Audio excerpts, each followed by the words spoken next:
What's up? Sorry, y'all. How's it going? Let me put on a sparkly hat for y'all. I hope you can hear me. Hey, everybody. Who we got? And okay, yeah, you can't hear me. Okay. Who we got? We got Edmund, Nathan, Jakarius. How are you guys doing tonight? Can you hear me okay, by the way? I hope you can hear me. Oh, yep. Ah, lordy. Hey, everyone. I hope the music's not too loud as well. My computer is all over the place today. Hey, Angel. You already sang Child. Oh, man. Alright, yeah, sorry, I had to start it a little bit later because I actually worked today. I actually don't work on Sundays, so because it's Monday, I had to work, and then I came home and had to quickly do up my script because I didn't get a chance to write it last night. I should have, but my allergies were kind of messing with me again, and I didn't get to write them because I was sneezing my head off all night last night. I am feeling a bit better today. I'm not sneezing so much. I do have a bit of sinus pain still, so I apologize if you see me squeezing my nose every now and then. I just took some pills, so hopefully it'll help. But I didn't want to miss this live stream because last week was crazy, y'all. So that is why I am here. Hey, Kaiwan. Hey, Jake.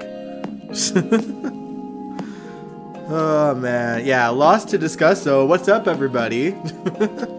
Welcome to General Hospital MV, my GH after show. There is so much to get into today. So many things happened last week. It was insane. And I want to talk about all of it. I mean, obviously there's some little things that happened here and there, so we'll kind of sprinkle that throughout the drama. Yes, I agree. Allergies are the worst. My Labor Day was okay. I did labor, as in I worked. So... But usually the place where I work is open till 9. It was only open till 6, so it all worked out. Thankfully. But yeah, so much to discuss. And yes, allergies are the worst. But I'm alive and well, so we're all good.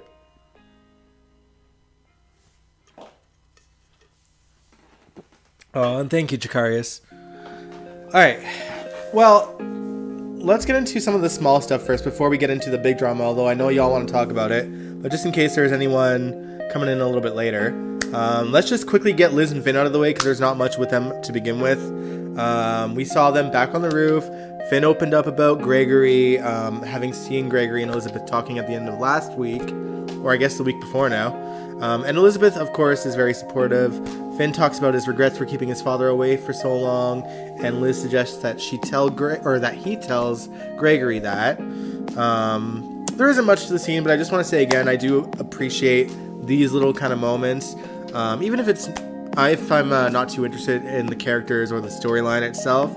I do feel like moments like this flesh out the story and gives us insight into how the characters are feeling, and I prefer that to just having to assume that these conversations are having to be shown off screen or having to have happened off screen, which is kind of the flaws of the previous writers that are on strike right now. I hate that I love the scab writers so much, y'all, because I don't want them to leave. I want the strike to work out for the writers, obviously, but I don't want to have our old writers back. You like them as friends, but not as a couple.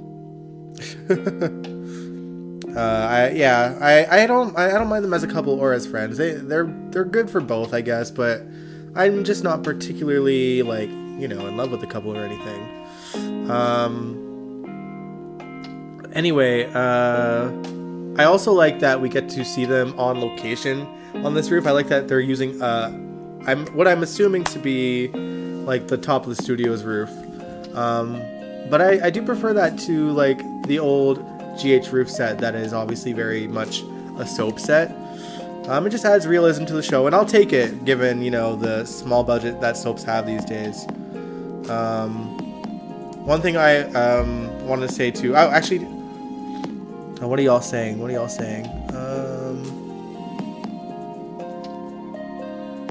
We do get Labor Day. Like, I'm assuming, is it not Labor Day in the States too? It's Labor Day here. We just don't get the day off because, the labor don't care. In certain places anyway. I work in a mall, just to remind you guys. They don't close malls here on holidays. Except, like, Christmas Day. At least the mall that I work at. Everyone take notes. But yeah. So much nonsense and crazy. We'll talk about Gladys and Nina too. But I'm just going to get a couple of the smaller stuff out of the way. Yeah, it's Labor Day here in Canada too. So it's just that I still had to work. Anyway, though, Gregory, he had also paid Alexis a visit and apologized for putting her in a position of lying to Finn, and he opened up about how terrified he was to tell Chase, and she was supportive and told him that she'd be there for him when he does. One thing I will say about those two is that they truly seem to have a platonic relationship. I don't see them changing that given his condition, and I'm okay with that. I would take 10,000 friendships being formed over several relationships any day on this show, especially, there's a lot of times where soaps will put couples together just for the sake of them forging a relationship, and it doesn't have to be the constant on a soap. It can be about family and friends and relationships. You can have all three of them, and I appreciate that they didn't go the relationship route with Alexis and Gregory.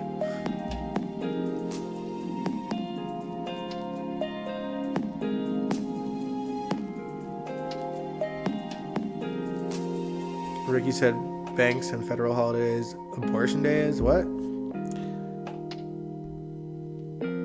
Sales usually happen at stores. I got so many notifications about salsa? What?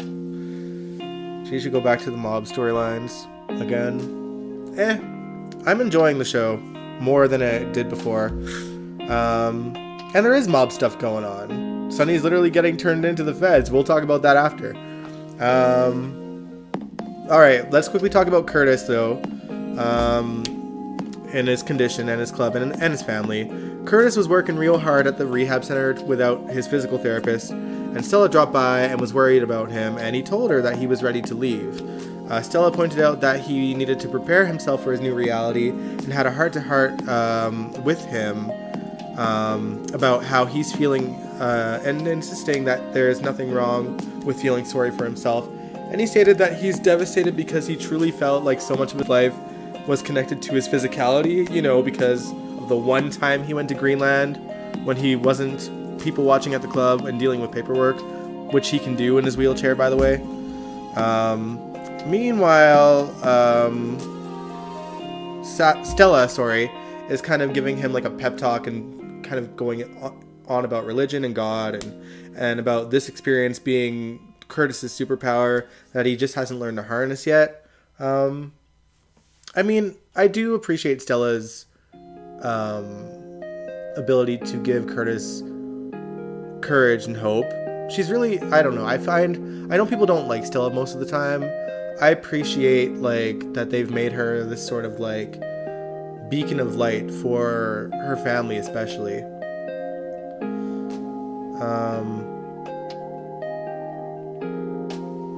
Let's see. Meanwhile, Portia's at GH with Marshall, and she's worried because she found out from the facility that he'd be checking out the next day, but hadn't heard anything from Curtis himself yet. And Marshall simply states that he probably just avoids the family and talking to them because he doesn't have all the answers in his own mind yet. And then Trina also visits her and is excited to get the house ready for his return, but she tells her that Curtis hasn't agreed to come back home yet, despite checking out tomorrow. And Curtis's ears must have been burning because he called her like right after that, saying he was coming home. The next day when he does come home, his family is there to greet him, and the furniture has been rearranged to accommodate him and his wheelchair.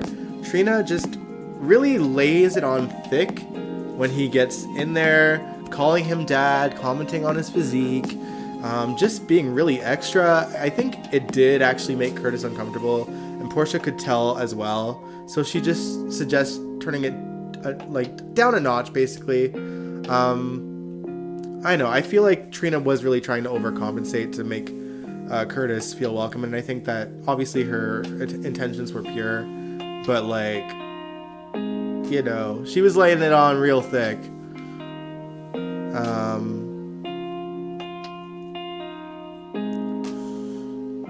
Kaiwani said, you know, I'm gonna watch. Sometimes it can get tough, so I don't mind Curtis. Stella is the best. I love her when she's supportive, and I love her when she's messy. Yeah, I do find her really interesting. Still likes Finola Hughes and Christina Wagner and Tristan Rogers. I adore them. Like, they are my number ones forever. So I love the 80s GH characters the best out of all of them.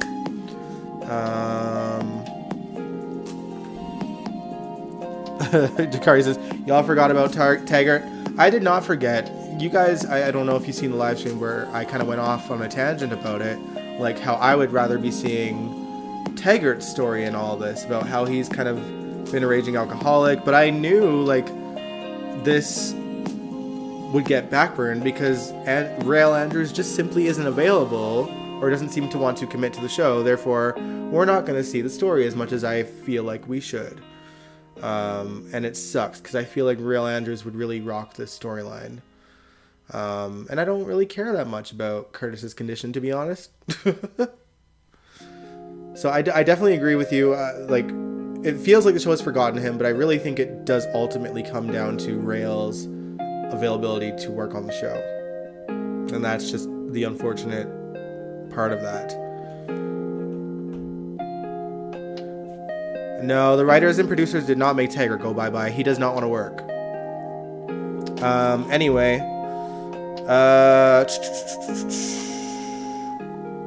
What else? Oh, yeah. So Marshall actually decides to tell Curtis about how Selena had been approaching and basically harassing and threatening him to sell the bar to her, and how he wouldn't budge and stopped the poker games in the back. Curtis actually thinks he should sell the bar. He doesn't. I don't know if he necessarily means to sell it to Selena, but he says he's already fulfilled his dream of opening up a nightclub, and he's content with giving it away now. Not long after that, Portia and Curtis had a talk, and he apologized for coming down so hard on her lately, and stated how upset he was that he can't physically love her back. Now, Selena has a talk with Sonny at his office, and she mentions the poker games at the Savoy are over, and she suggests Sonny try to get them started again. And I guess Sonny's respect for Marshall, especially factored into Sonny telling her no, because of his mental health, I guess. Shout out to Maurice Bernard's podcast, State of Mind. I don't know if y'all saw his one from yesterday, but it was actually a really good conversation with the OG actor that played Victor Cassadine in the 80s and in like 2015-ish, whenever they first killed him off before he came back.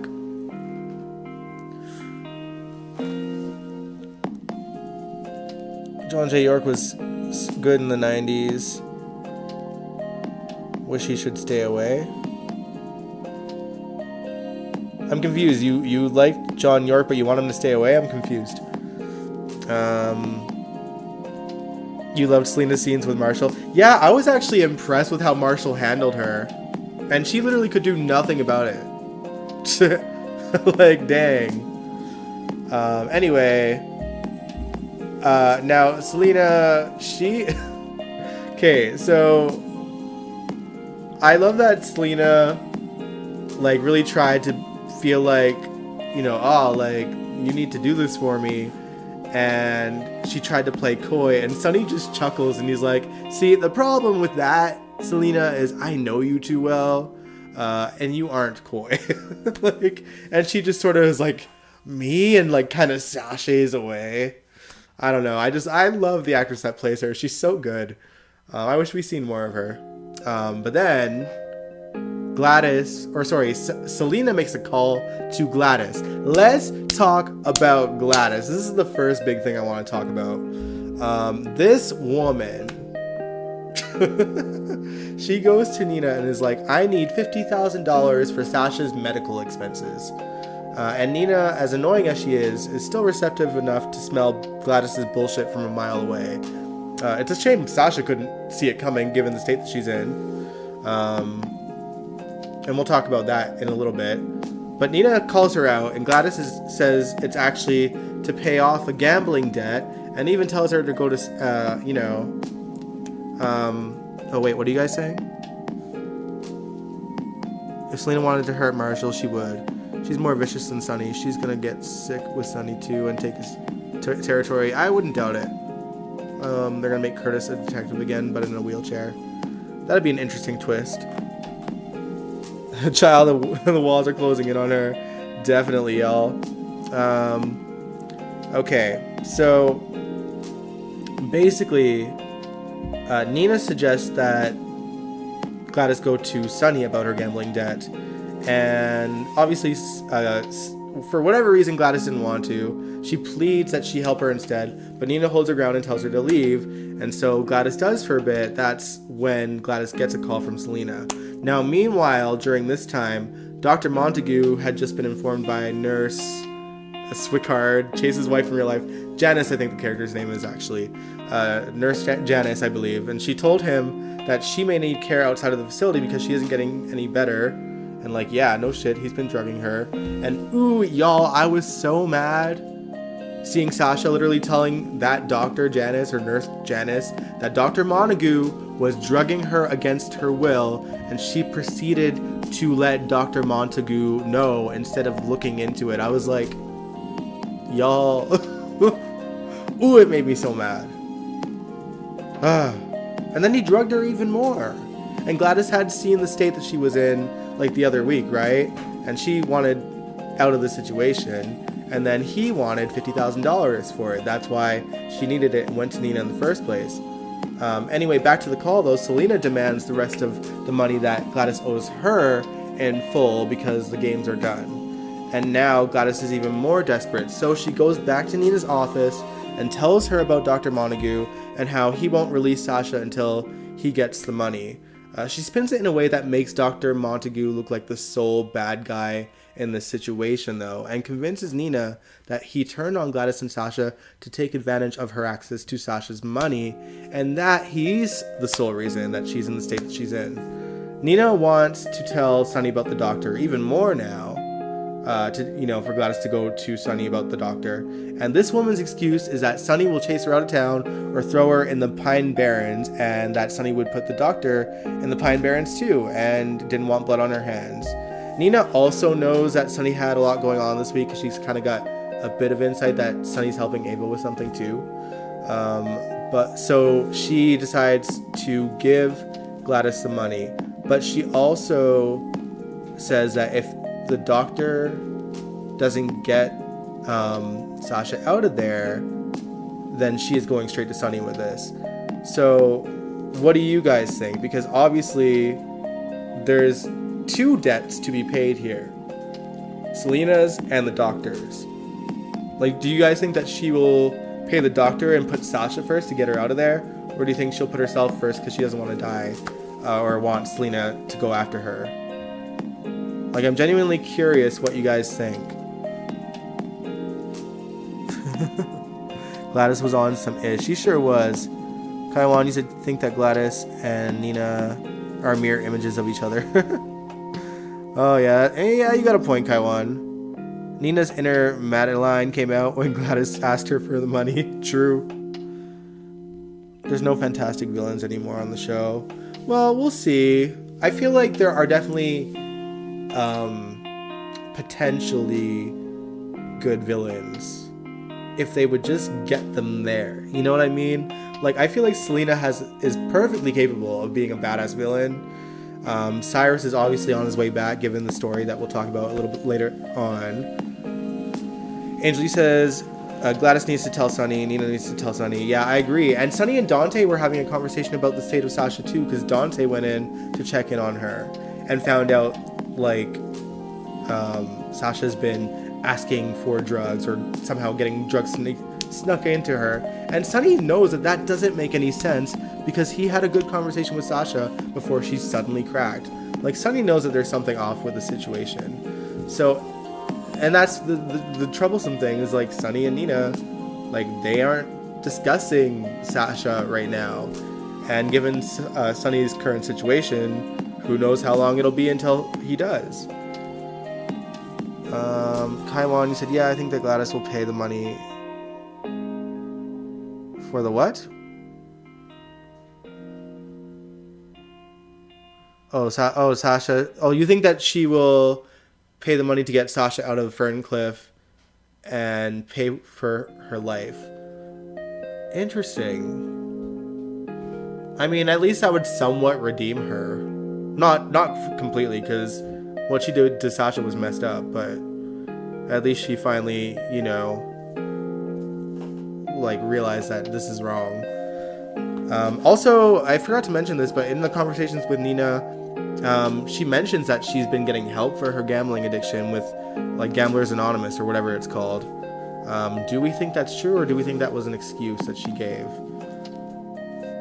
Because obviously, Gladys isn't too important of a character that we're going to see certain storylines, so that could have easily been a lie or something that is genuinely happening off screen.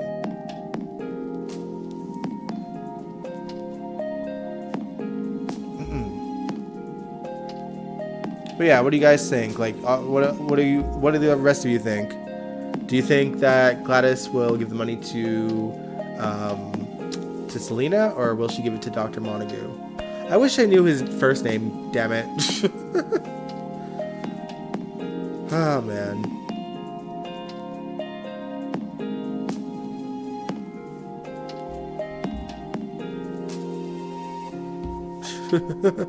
You said, who knows, I'm over Gladys, she gotta go. Gladys was lying. No, she's not getting help. Yeah, I can see why y'all don't have faith in her, and I'm inclined to be on the same page as you guys. I think that was a throwaway to try and convince Nina to give her the money even more. At least Sasha is lucid enough to know the doctor is drugging her. Yeah, but what use is it when none of the nurses are listening to her? It's so dumb. Give me 1 second, guys. My nose is a little bit runny. I'm hanging in there though.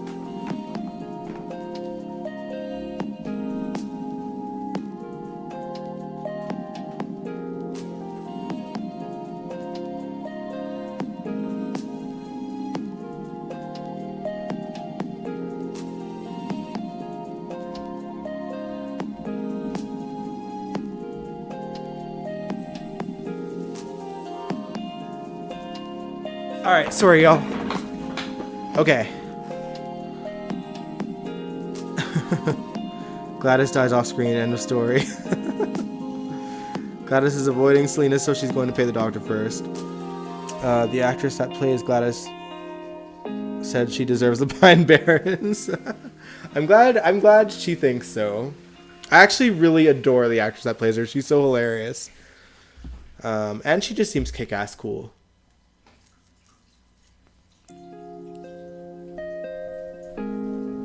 I think the actress who plays Sasha, her husband likes her pregnant. Oh, goodness. Yeah, that is my bed. This is my room, y'all. This is my man cave. I got my bed, my TV, my computer, my everything in here. So now y'all know where I sleep. But I'm always up here, so y'all can't ever see my bed. It's mostly made. Just one blanket slightly off. Alright, okay.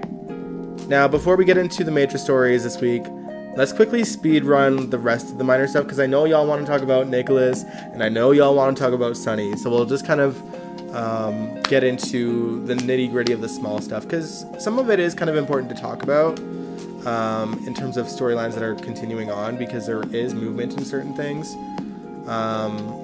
First of all, Carly really wants to get Drew out of Pentonville and recruits Diane to find a way to do so, and Diane works overtime to try and see if the judge may have a bias against Drew. She talks to Robert and asks him to pull strings with the WSB, but he lets her know that he's on the outs with them ever since the Greenland incident. Robert then wonders if the WSB may have wanted Drew in Pentonville longer and has some sort of connection to the judge that sentenced Drew, and I do think that they're going to go that route and they're going to figure that out.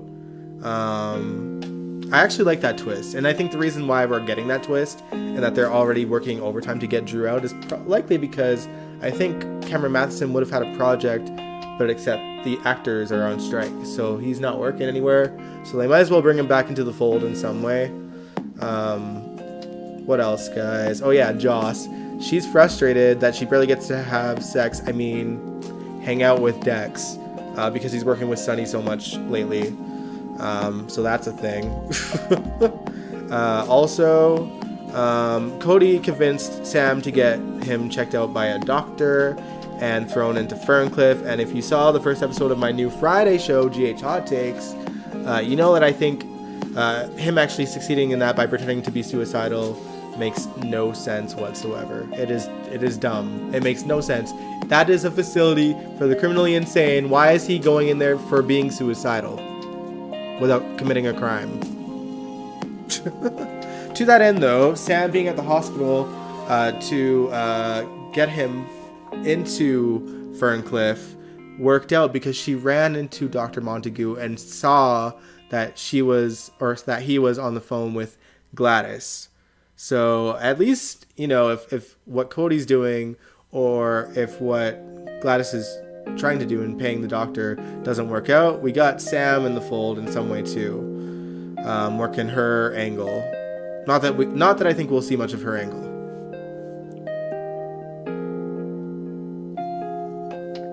What are y'all saying? Betty ran off to Mexico and Ava still wants to kill her. Yeah, Betty did her job and dipped. Just don't care for her life and others. Sonny going to jail or dead is bad for the whole family. All right. So what else? Oh yeah, Maxie brought her kids with Felicia to Lulu's house and announced that they would be moving in there. It's nice to finally see Maxie out of that little apartment that she's been in since what? 2008? Like, her and Lulu moved in there like a decade ago, y'all. More than that. A decade. 2008, like a decade and a half almost. It's weird to think that it's been that long. Time flies, y'all.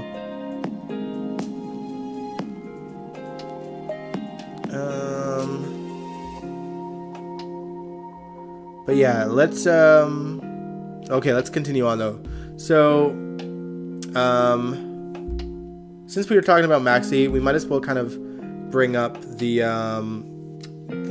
deception situation. I'll talk slightly more detail about that just because there's a lot that kind of went on in regards to that.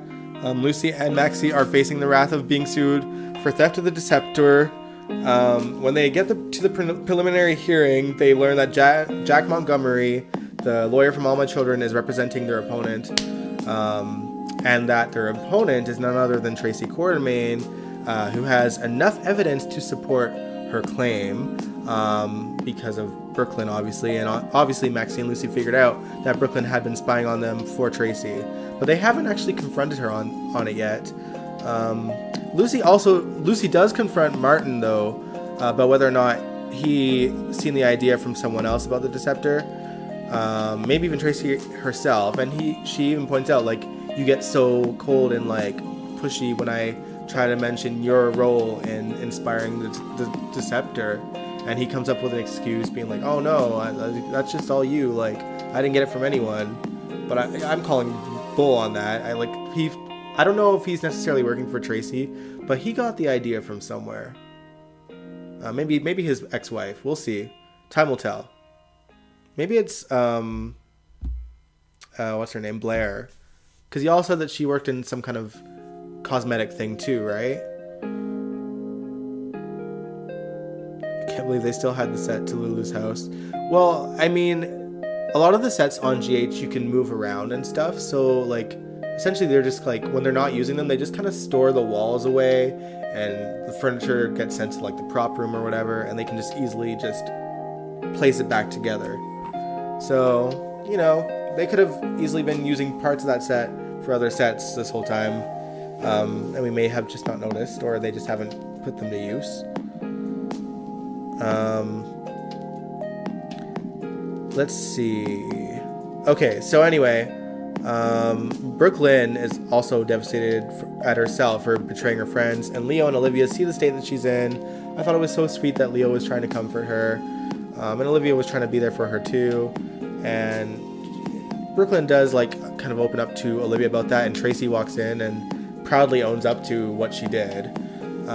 Tracy does not even remotely care how devastated Brooklyn is, regardless of how much she looks up to her, and thinks that she's just preparing her for the real world. And I don't know. I love Tracy, but that was pretty cold. But yeah, and Olivia is devastated that Tracy would do that to her granddaughter that looks up to her so much. This drives Olivia to beg Ned to try and remember his life by retracing his steps at the pool, because his daughter needs him, and Tracy needs him to like rein her in. But yeah, that also, Nina walked in on Olivia trying to get Ned to remember, and she was terrified, but she mostly kept her cool, I guess. And Brooklyn, she confided in Chase about the situation, and she said that she can't even think about living under the same roof as her anymore. And Chase insists that she moves back in with him. How do we feel about that? I don't really care either way, but I feel like it could spell for disaster for them. What else happened? Spencer talked to Alexis about his life and about Nikolas, who he still hates, obviously, and she just wants him to remember the good parts about him. Even asks if he wants to see his father again, but it looks like he may not have a say, because Nikolas is back in Port Charles. There, now we can get into the big shit. Sorry, I was trying to speed run that as much as possible because I'm just as excited to talk about the rest as you guys are. What are y'all saying though?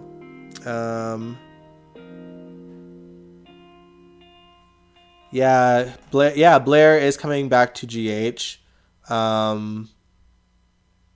She is a One Life to Live character. And yeah, we're just gonna see if that has any ties. We don't really know her storyline yet, and I don't think we have an air date either. Just we know that she's coming. I don't know how I feel about it. Like, part of me wants to hope that they'll kind of go back to that Lorenzo Tomas storyline, since they had to put the kibosh on that due to the lawsuit. But the lawsuit's done, so they technically could now.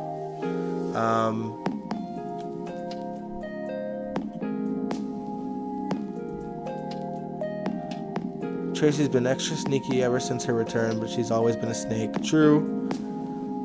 Blair is only coming back for 2 episodes. Oh. Well, I mean, that's probably enough to at least kind of like spin a part of the deception storyline if that's the route that they want to go. Oh, it annoyed me that Olivia said it was her house. Yeah, I kind of flinched at that too, but I'm glad that Tracy was like, it's Monica's house. It was the worst mistake my brother made. Like, so I feel like it was the only way to kind of segue into that classic line, you know? Like, have Tracy kind of point it out.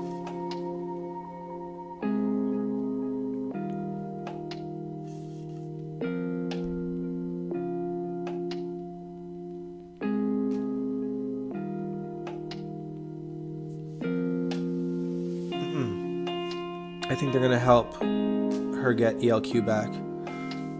You think Blair is? I don't think Tracy wants ELQ though. She doesn't seem to. Alright, but yeah, let's talk about Nikolas now.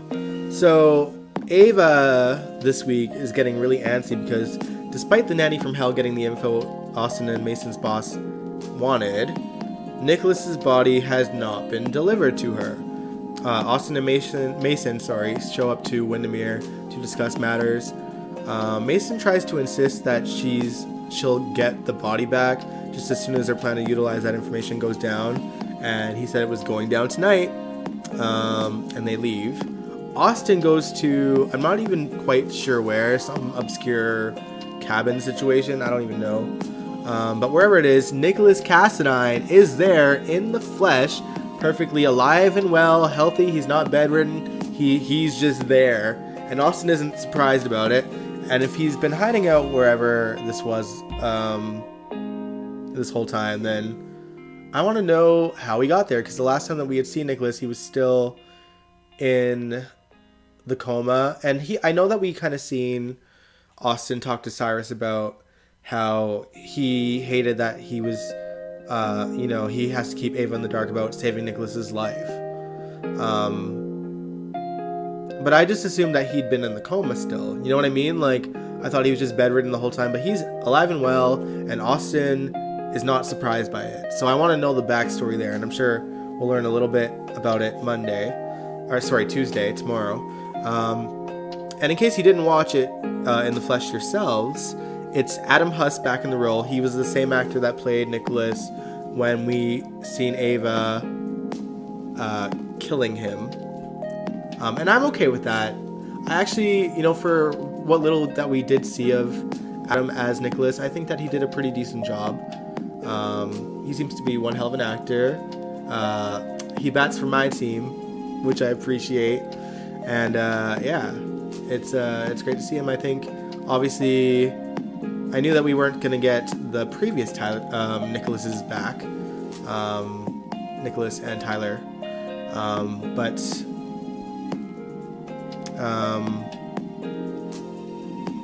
I don't know.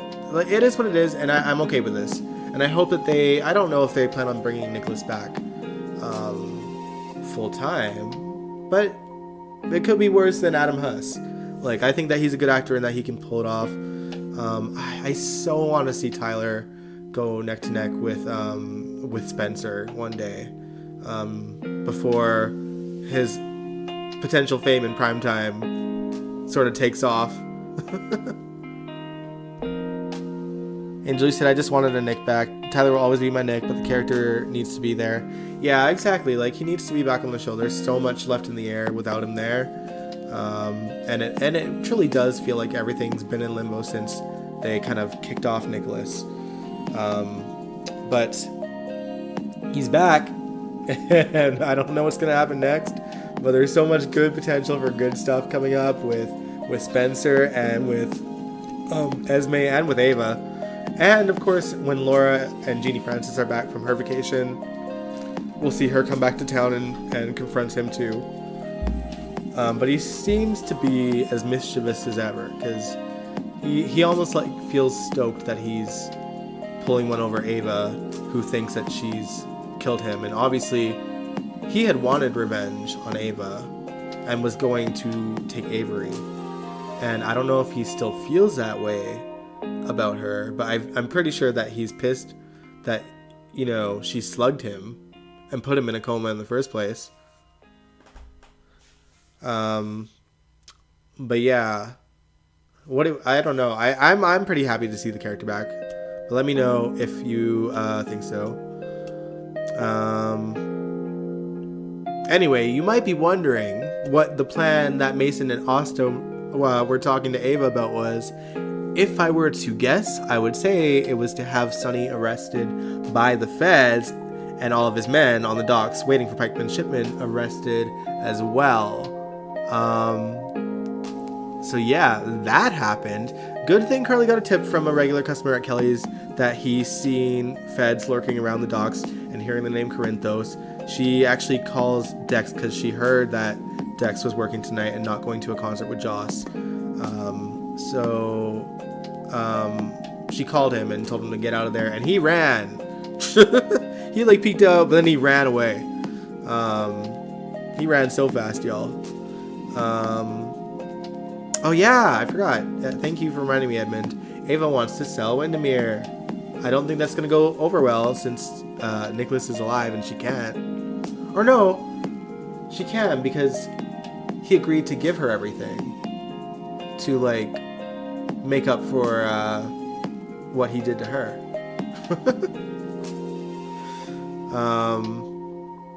So yeah, I'd be okay with her selling Windermere.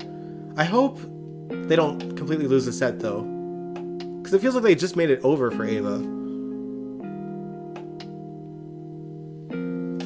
That Nikolas thing will be interesting for sure. I think he has no memories. Nikolas? I don't know about that. I know that people have been kind of throwing that theory out, but just the look on his face, that man is up to no good. So I think he damn knows well who he is. What if Sonny finds out about Dex? I don't think he will. Not yet, anyway. Could it be that Nikolas is paying Mason to bring Sonny down? I don't know. To me, Cyrus still seems like the big boss, as disappointed as I am in that. But yeah, and we'll talk about Cyrus in a second. Meanwhile, Sonny's at the Metro Court having dinner with Christina. Wiley was there with Michael and Willow. Nina was there and super stoked to see Willow and Wiley, of course, and Michael put up with it. And, you know, it's like a happy scene. Sonny's wanting to throw like a barbecue and have everyone over and stuff. And all this happiness is interrupted when the feds show up and all hell breaks loose and Sonny gets arrested. The whole time leading up to that moment, we see Cyrus giving very passionate biblical sort of knowledge or lessons to inmates, and he talks about vengeance, and then we see him speaking to a warden about being a changed man and joining forces to complete a goal of a common cause, which she warned him not to disappoint her with. So to me, all signs point to Cyrus being the one that orchestrated Sonny's arrest. My guess is that he gave that flash drive to the warden in exchange for his freedom, which is why he's been preparing himself and cutting his hair and, you know, making these big stances with the prison to get out. But yeah, I mean, the thing for me though is we know Sonny falsified the evidence that the nanny from hell believed she found and handed over to Cyrus. So does this mean that Sonny was aware that this was about to happen and let himself get arrested to smoke out the bad guy, and he just kind of, you know, didn't tell the rest of his gang? Or maybe he did, but Dex clearly didn't seem to know. You know what I mean? Or do you guys think that Cyrus is just a red herring and someone else turned Sonny into the feds? I don't think so. Like, it's too coincidental. And it would be interesting because, you know, Cyrus turning Sonny into the feds to get himself out of prison doesn't necessarily mean that he is this big bad guy that is trying to take over Sonny's territory and blah blah blah. Maybe he just simply wanted Sonny off the streets so that there was no big mobsters, or, you know, maybe he's just slowly trying to pick them all off and he'll truly just be a changed man that just wants to end the mob in Port Charles. Or maybe he just wants all the power to himself and he's not a changed man. It's hard to tell. The writers are pretty wishy-washy with Cyrus. Or they're just that good that they have us guessing and they know that Cyrus is either one way or the other.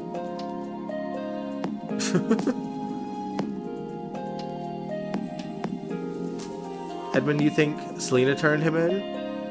Interesting theory. I don't think that she did. I think that she would certainly take advantage if someone else did and try to claim his territory. Especially now. You're willing to buy Spoon Island for $50. That's probably all the set is worth.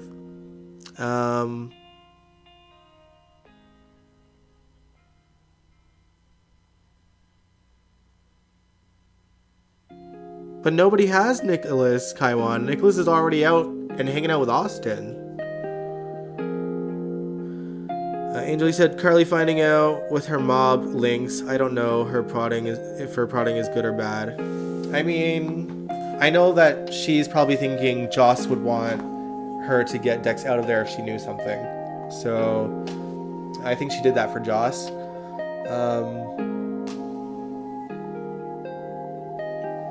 But yeah, I don't know. It meddled in a way that got Dex out of there. It didn't really meddle in a way to get Sonny out of there, and she didn't try to. Well, or did she? Did she call? She called Sonny, didn't she? She did try to call Sonny, and he just didn't answer. Diane will get Sonny out. Yeah, as per usual, probably. But I think also, if she doesn't, well, here's the thing. If it was the falsified evidence, that got Sonny arrested in the first place, once it's looked into and they realize it's false information, then Sonny's gonna be let go anyway. But we'll time will tell. I guess everything's sort of up in the air. I'm convinced that it's just the falsified evidence, and it's gonna really, amp it up for Sonny to just be seen getting arrested and thrown into jail to see if that smokes out Cyrus as the guy that's going after him, or Austin and Mason's boss. Yeah, Carly called Sonny first, and Sonny ignored the call. Okay. But yeah, y'all, that is all the drums. That is all the drama. What did you guys think? I actually really enjoyed the show last week, and I think that it's going to lead to some exciting things for this week. Even though it's a shorter week for GH, but I'm not complaining. Oh, man. So much good-ish, in my opinion.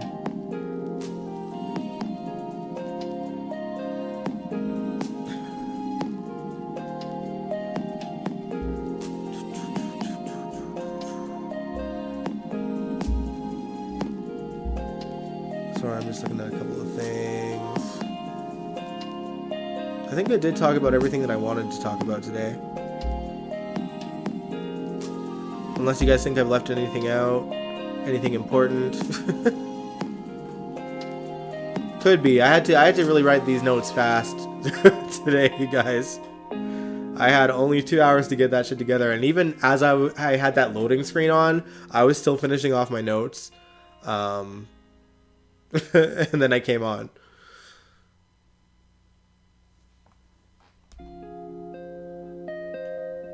Jake, you said, I hope it won't be a dull week. Probably won't be. Yeah, I think with the writers we have, I think that they seem to be able to do a good job at sort of the smaller moments and the big moments, at least in comparison to the real writing team.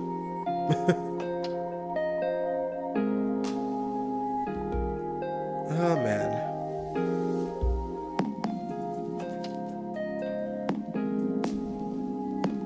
Oh yeah, I did forget. And you know what? I even saw that. Thank you, Edmund. Valentine spoke to his daughter. Yeah, they basically talked about how Charlotte was kind of sad that she learned that Maxie would be moving into Lulu and Dante's former house. And, she's sad that Valentine, is basically not there for her and always just giving her bad news, and she's never really had a real home. She's just constantly moving around because of his life and what happened to Lulu and just other things. Also, we did kind of see Anna wanting to look into whether or not Valentine was still on Pikeman's payroll, which is crazy.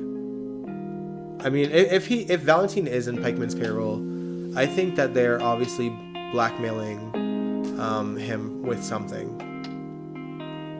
I mean, there's probably stuff about his past that we don't know, obviously. And they could be utilizing that to get to Anna for whatever reasons they have.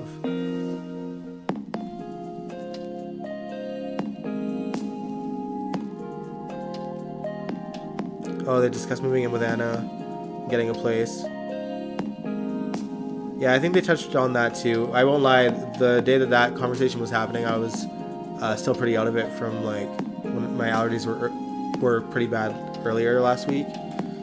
So I was in and out. And even Friday's episode, I was kind of not paying as much attention just because I had things to do. But I tried my best to kind of remember everything. Carly called Dex and he left, but if it was Jason, he wouldn't have left. Yeah, you're right about that. He's certainly not the new Jason. Dex is his own thing. They tried to make him Sonny's right-hand man, but he's not a very good one. He is technically working under Michael still. Lordy Lord. But yeah, guys, I think that's it. All the big important stuff that we've kind of touched base on. Looking forward to seeing what the week has in store for all of us on the show.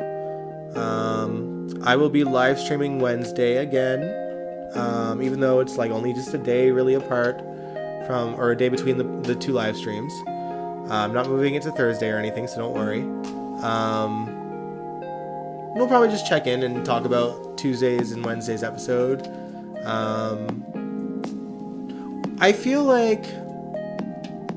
Oh, no. Well, I mean, we can talk about Tuesdays and Wednesdays episode, but I think the plan was to, if I remember correctly, watch a bit of Tracy Quartermain and her scenes on the debunked soap now, Loving, or The City, whichever one she was on. One was the original, one was the spin-off. I don't remember which one of those she was on. But I think Laura Wright and Lisa LoCicero both worked on one of those shows as well back then.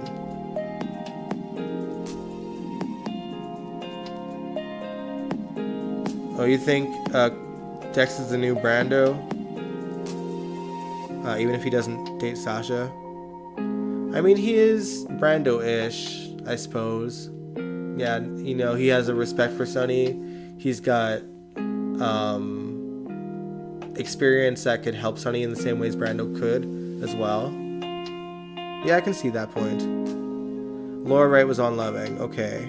So Laura Wright was on Loving. Was Lisa LoCicero also on Loving, or was she just in The City? Dex is Dex. Brando was smarter. Yeah, that's true. I doubt I doubt Brando would have gone anywhere near Jocelyn.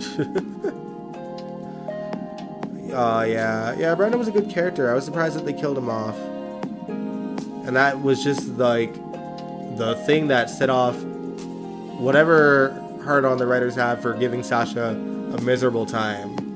She loses Brando, she loses the baby, she loses her sobriety, has a mental breakdown, gets back from that, gets screwed back into a mental breakdown due to being drugged to death by his crazy mother. They don't give that girl a break. I think Lisa was just on The City. Okay. I'm sick of Jocelyn. It's so weird seeing her work at Kelly's. Seeing Jocelyn do anything besides sleep with Dex is surprising these days. It's a miracle she even remembers her friends. I know that she and Trina had a scene this week too. But they really just kind of talked for like a couple of minutes about Trina feeling guilty for having some kind of role in tearing her parents, or Portia and Curtis's relationship apart. But she didn't really. All she did was kind of lay it on to Curtis a little bit, or, you know, lay into him about kissing another woman. But I think, you know, that's probably partially why she really kind of like laid it on thick with Curtis in terms of when he got back home. Even Jason was smarter than Dex. Dex is just another Jason Morgan. Nah, he's not. He's nothing like Jason Morgan. Like, most of the time I can take or leave Jason as a hitman. But Dex is no Jason.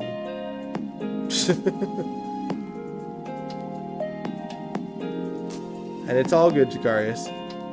Alright though, y'all. I think I will end the live stream here. Again, I'm going to try to track down... I'm sure it's still there. Because I've seen... And it's been many, many years since I've seen it. But I did see the clips of Tracy on The Loving on YouTube. Now, whether or not it touched into... The clips had anything to do with, like, her mob husband in that show, I don't quite recall. But whatever I find, we'll watch it. And if I don't find anything, we'll just hang out. But I'm thinking that it's still somewhere in the realm of YouTube. So yeah, thank you so much again for watching. I appreciate it. And thank you for having patience with me for doing it on Monday instead of Sunday. And even today, still being under the weather and kind of leaving for a bit to, blow my nose and run off and throw it out in the garbage. But yeah, see you Wednesday, y'all. If you liked the live stream, give it a big old thumbs up. Subscribe if you want to. I do shows and live streams typically Sundays, Wednesdays, Sundays, Wednesdays, and a little mini show called Hot Takes on Fridays where I rant about something. So I hope GH is good enough to keep me, loving it, but also annoying enough to let me do a hot take. Because I want to keep that up every Friday. All right, y'all. Have a good night, everyone. We'll see you Wednesday. Peace out. Mwah.